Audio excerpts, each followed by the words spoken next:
বিসমিল্লাহির রহমানির রহিম। আসসালামু আলাইকুম। আজকের এই পর্বে আমরা জানবো যে ইকে ইকুয়াল টু আমরা হাফ এম ভি স্কোয়ার, এটা খুব ফেমাস সূত্র, আমরা সবাই জানি।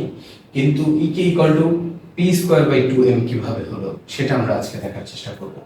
তাহলে আমরা বলতে পারি যে ইকে ইকুয়াল টু যেহেতু হাফ এম ভি স্কোয়ার, আমরা ইকে ইকুয়াল টু এই সমীকরণটির রাইট সাইডে আমরা উপরে এম দিয়ে যদি গুণ করি তাহলে M square into V square, কিন্তু নিচেও যদি আমি এখানে টু এম দিয়ে দিই এই সমীকরণটা কিন্তু ব্যালেন্স অবস্থায় থাকলো।